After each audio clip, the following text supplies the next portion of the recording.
So the first leg semi-finals of the UEFA Europa League were contested today. British teams against German teams at the London Stadium. West Ham welcomed the German side Eintracht Frankfurt, and we have those highlights. And Serdar Guzubyuk gets us underway live from London. Kamada with Kostic on the overlap on the near side, collected by Boré. All whipped in, raced. Oh, what a fantastic start! Unbelievable start. Ansgar Knauf with a goal inside the opening minute for Eintracht Frankfurt. And he's done the same again here in the semi.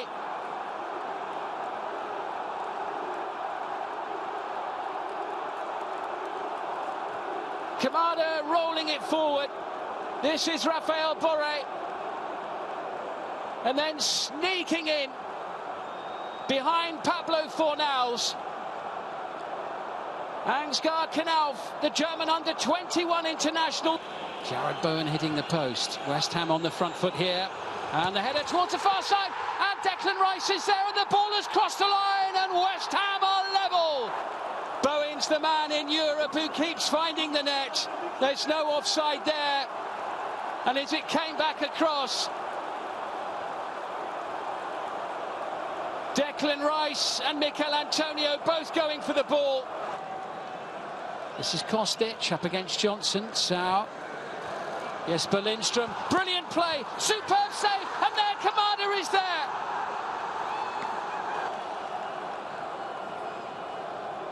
This was a lovely passing move. Sau. Lindström with the exchange.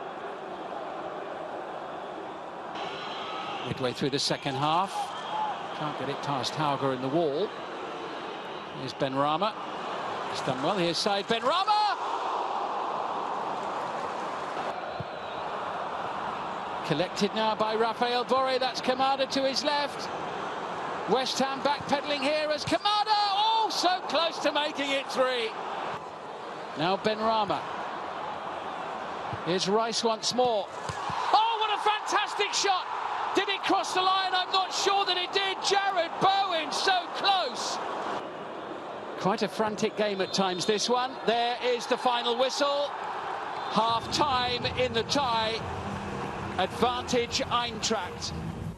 Yeah, George and Mariah, I'm confused because people say that Bayern Munich is the only team in the Bundesliga. Eintracht Frankfurt are like mid-table, I think 9th. Yes. They've lost like 11 games so far this season, and not among the top flight in the Bundesliga, but they look a pretty decent side, don't they? Yeah, a well-deserved win for them, and that's what they say. When you come up against teams where you aren't the favourite, these sides, always come to the party and they show their worth. They would have come into this match thinking, nobody's really focusing on them. They come into this match as the underdogs, and I think they were brilliant against a West Ham that many people felt were the overwhelming favourites. Yeah, George, to the question.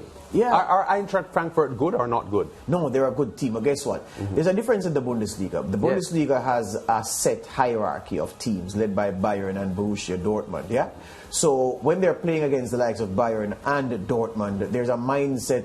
I'm not saying it's inferiority, but they go into these games knowing that they're going to have to dig in, roll their sleeves up, and try to dig out a win. They go in Europe and they play free, and you always hear coaches, the top coaches for the best teams, always want involvement in continental cup competition because that gives the players a difference of perspective and a difference of approach and a different motivation. That's what you're seeing with the Eintracht Frankfurt team. As I was saying to you, both of you off camera, this is the team that dismantled Barcelona over 2 legs in the previous round, so they didn't get here by accident. They are a fine team, and they demonstrated that today. And this game could have finished way more than 2-1 because both teams were unlucky with some chances. Yeah, that's for sure. Well, in the other semi-final match, the Scottish side Rangers travelled I'm sorry for interrupting you. We have to say this because he's a reggae boy, of course. Yes. Mikel. And apologies to Andre Batiste for saying this. Yeah. But the Jamaica international, Mikel Antonio, he scored his first goal today since New Year's Day.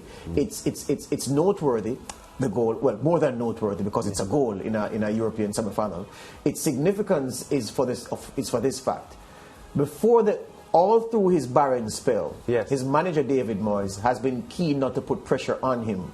But given that the team is here at this stage and they need everything to go to the next level, I saw David Moyes do a very clever bit of man management by calling him out in the press conference without calling him out. So he said, look, yes, we all know that Mikel has been on a barren run and today would be a good day. No, it's a good time for him to help us out because we really need all hands on deck, and he came up trump. So we have to applaud him, Lance. Has his downturn, though, George, coincided with his output for the Reggae Boys in World Cup qualifying?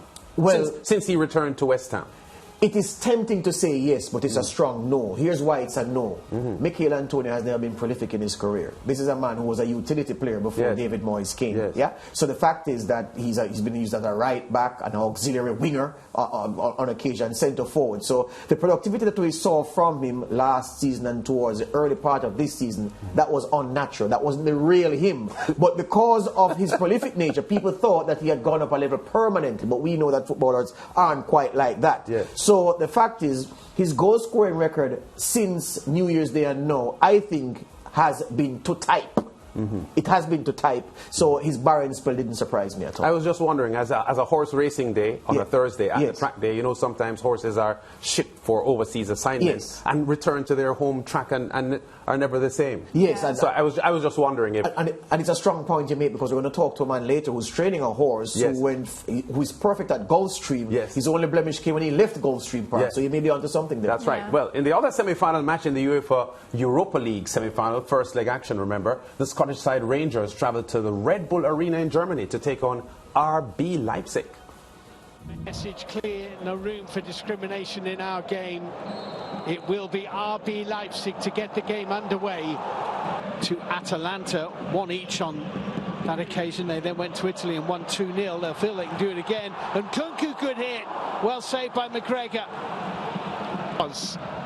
If they do leave here on 0-0, but here's Nkunku as he pulled back. He's gone round McGregor, he's missed it. Oh, he's missed an absolutely glorious chance.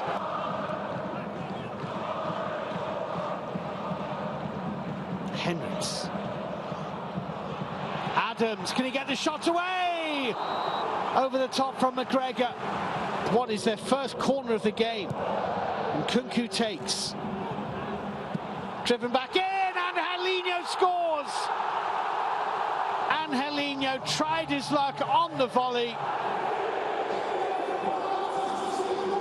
And McGregor couldn't reach it. Leipzig 1, Rangers 0. Angelino with a beautifully struck volley. Poulsen in the middle.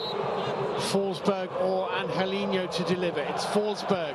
It's Tavernier got his head on it. And that is the final whistle. Yeah, so an outstanding result there, and a lot to play for in the second leg. Yeah, a close result, and I would say that, you know, it's not over for Rangers because it's just a 1-goal advantage that RB Leipzig has.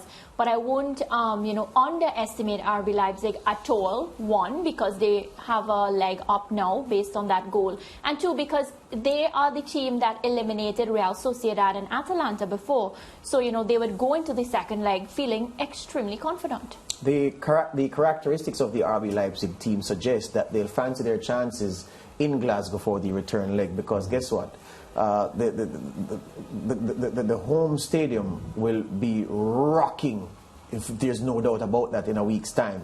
And Rangers will be powered by the crowd to attack, go all out to get this equalizer and then to take it from there. RB Leipzig are built to capitalize on that, and I'm certain that they'll be fancying their chances of going through. But yeah, make no mistake, only 1 goal in it. This tie is very much alive. Yeah, I was checking for Kemar Roof and his injury status at the moment, George. Yeah, the Reggae Boy, because he had an injury and he had been out for a while. I think I'd seen him on the roster a couple of weeks ago, but not getting playing time, apparently not back to his best yet. But I don't think he was on the bench today either. Question, do you think this will make Daddy Max candidate list for Sportsmax Class moment, this Angelino strike? Now that you said it, yeah. Well, I'm just asking the question because Mr. Producer is showing it to us again as if he wants to make a statement, influence the argument. And I thought it was a fine strike. Yes, it was. So I don't know. We'll find out tomorrow. Yeah, we don't have much longer to wait. 24 hours and 30 minutes. Yes, sir. Yeah, yes, indeed. Yeah, so Rangers will be at home for the return leg. And their Scottish support, I'm pretty certain, will be very, very strong. A team that has fallen Rangers, you know, based on their status and the historical presence of Rangers as a Scottish giant, trying to rebuild. And this will be a very important assignment for them to help in their, you know, bringing their mojo back. What is fantastic, Lance, in its true sense of the word, not like how people use fantastic, which is wrong, but there you go. That's another argument for another time. Of all the great British clubs, and you can name them, Liverpool, Manchester United, Chelsea now, not Man City yet, I'm sorry, Mariah, you've not won anything continental, I'm sorry, of significance. Rangers, Aston Villa, yes, Aston Villa, they've won a European Cup. Nottingham Forest have won the European Cup, the whole European Cup twice. Fact is, Rangers are the only great British club never to have won a European trophy. I scratch my head every time I come across that because I'm saying, well, this is correct, and I have to search to make sure. Yeah. Rangers' status in the pantheon of British football is such that they really ought not to be here. And Lance, Mariah, this is a glorious opportunity for them to win a European trophy with Gio van Bronckhorst, the Dutchman at the helm, inheriting Steven Gerrard's team.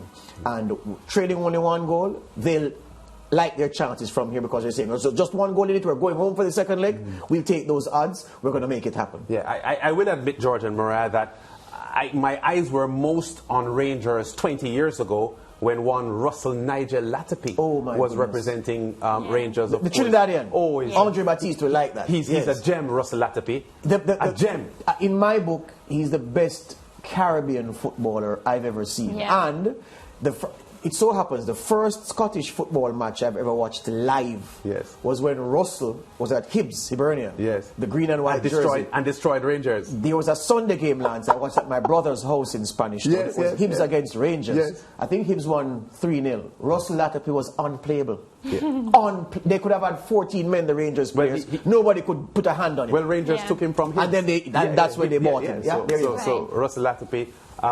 Did you see Russell Latipi play, Mariah? Kelly Ramarat? Not live, but I have seen clips of him. Obviously, when I got involved in sports broadcasting, I would have looked back at a lot of his footage. Top stuff, and I know them. So. Yeah.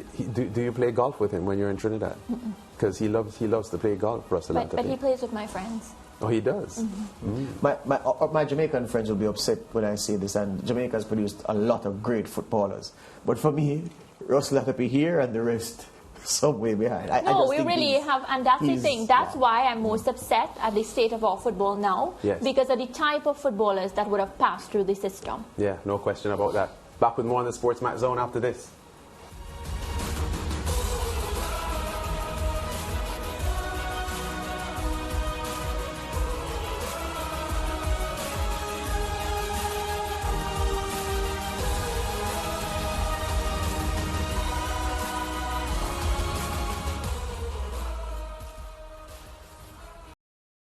Thank you for watching Sportsmax on YouTube. Don't forget to like, share, subscribe, and click the notification bell to stay informed.